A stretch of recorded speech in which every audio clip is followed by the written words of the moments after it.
What's good, everybody? This is Suheel back with Feelgood Threads, and today I'm going to show you guys how to unclog your airbrush.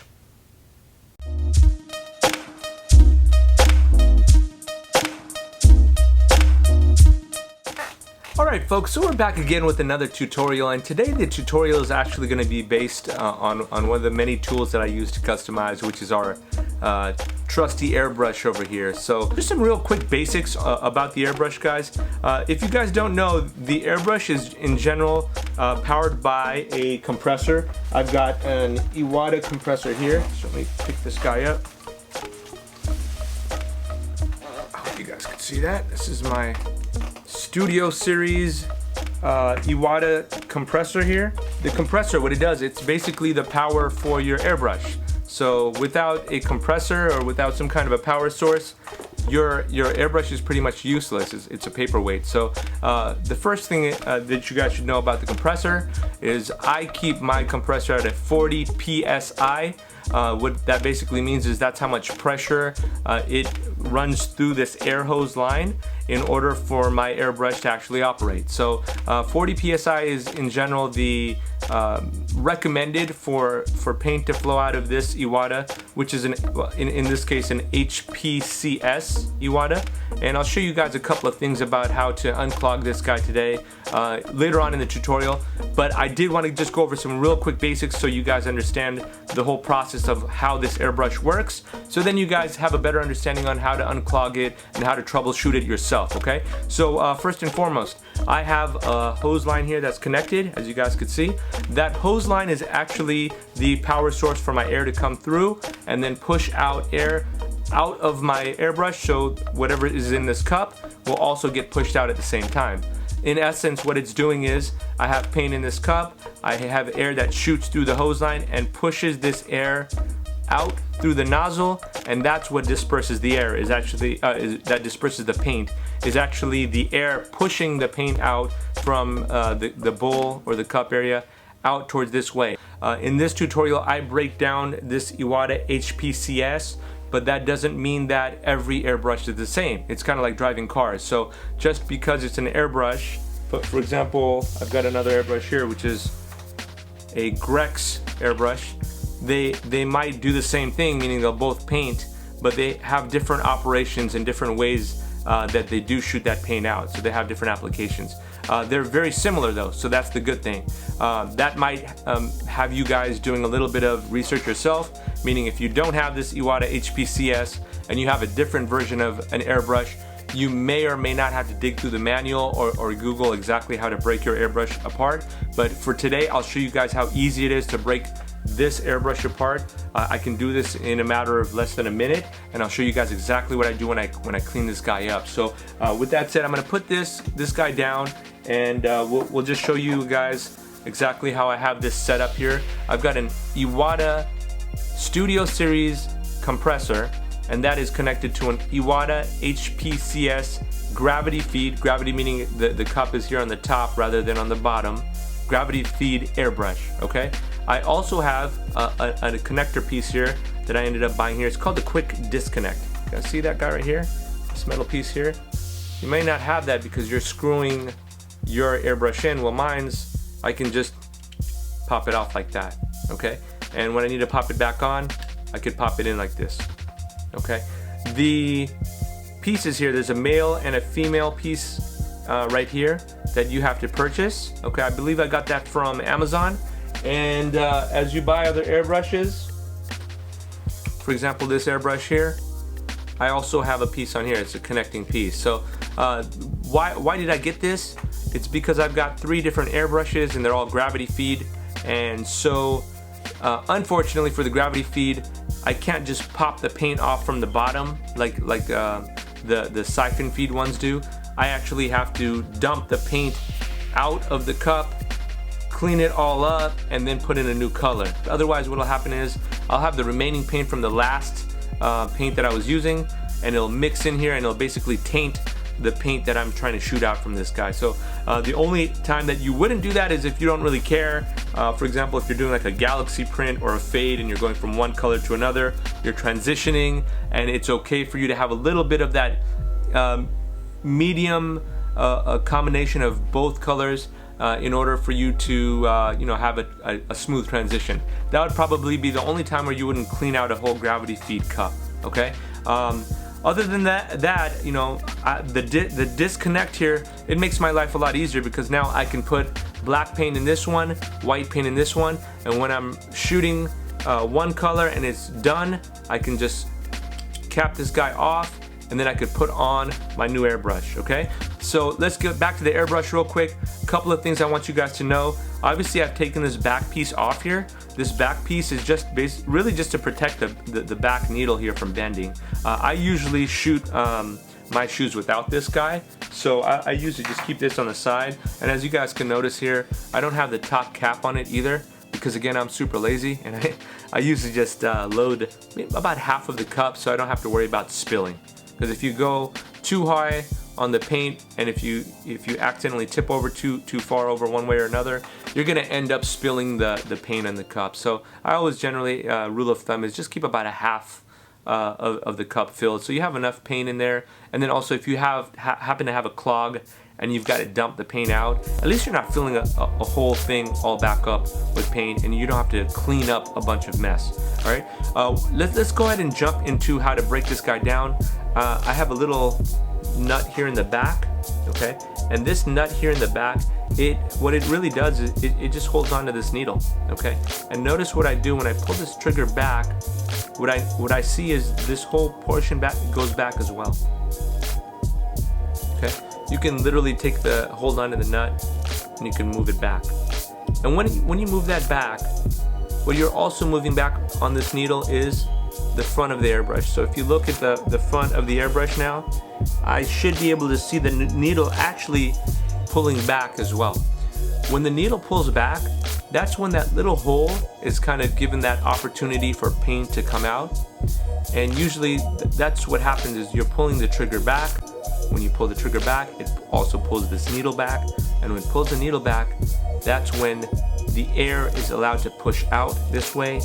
And since there's an opening in the front, it'll allow that paint to spray out. All right, so with that said, I'm gonna just very slowly and gently undo this little nut piece here. Very important, guys, this thing gets lost all the time, so put this in an area where you know it won't fall and drop and you're gonna have to go scurrying looking for it. Okay, now I'm down here to the needle, taking the needle out very gently. This is a very important piece of the airbrush because if you have a bent needle in the front, it can sputter your paint. It could possibly not shoot at all, or it can affect your spray pattern as well. So if you have a bent front needle here in whatever way and your airbrush is not shooting any paint, it might be because you need to take a good clean look at this needle, and I mean under like under a magnifying glass, to make sure that this tip of this needle right here, which is really the part that's protruding from the airbrush, is nice and straight. If you see that this is bent for whatever reason, this might be your culprit. All right, so always keep in mind this needle here needs to be nice and straight in the front. In the back, not so much. It's obviously just holding it into place, and the back portion is the responsibility for the back is just to pull the needle back. So if it's bent in the back somewhat and you can still manageably put it in, then fantastic, you can still hold on to the needle. Now, if you happen to have a needle that's messed up, do not toss this needle. This needle actually would work very well as a cleaning tool, okay? And I learned that from Coast Airbrush. They actually told me that they use bent needles as cleaning tools. So for example, if I have clogging that's starting from the back end here, I could now take a bent needle that I don't really care about so much and very slowly kind of maneuver the needle back in and push out any paints or remnants that might be clogging the body of the airbrush. So a word of advice, if you guys have a needle that's bent, don't toss it. Put it in an area where you know that it doesn't function. What I usually do is I'll put like a piece of blue tape on the back, and that's kind of like my, okay, this is not a good needle, but it is a tool, okay? Make sure you have that as an indicator. If you don't, you're gonna end up mixing it back in with your good needles, and you're gonna wonder why your airbrush is clogging again. So again, let's put this to the side with my small nut piece, and now I've got the airbrush not completely taken apart yet, but the majority of the back piece is taken apart. So let me just continue to unscrew this piece here. And what's important about this piece to know, guys, sometimes what happens for me as I unscrew this, I find that there is a lot of paint that's kind of snuck in right here in this body piece here. So if you guys have, you know, any paint or anything of that nature, this is an absolutely great time to actually clean it with a Q-tip and then a little bit of acetone or a little bit of airbrush cleaner, because you want to make sure that when you're putting your airbrush back together, it's put together as clean and as dead stock as possible, or as new as possible. So this piece here is important because it holds your top trigger piece here. You see how it's flailing here? It doesn't have anything to hold it, right? Now the important part about this is there's a pointy piece here. That pointy piece is supposed to go on the top, and it's supposed to help hold your trigger together. So as I put this guy back in, I want to make sure that I'm putting it in where I can see this top piece is connecting with the trigger here, and that it is firmly pressed together, and then I start to screw it back together. Okay, what then will happen, guys, is because this little area has a little spring in it, it gives the trigger some kind of tension. See that? That tension is there because we put this guy back in. Okay, again, when I unscrew it though, you'll see that the trigger has no strength anymore. Again, very gently taking it out, you guys can see that when I pull this out here, just to get really in depth, I don't want to get super technical with you guys, but see that? This is a spring right here. That spring right there is what helps give the tension. So I'll put the spring back in, I'll put this guy back in, and now we're back at our original condition for the back, okay? The trigger. Let's pull the trigger out real quick. This trigger is pulled out by simply pulling it up. Easy, all right? Now, inside of the trigger, sometimes you guys can see that there's a little entryway here. I don't know if you guys can see that, but I hope you can. That little entryway sometimes will clog with paint, and it might cause your trigger to get stuck.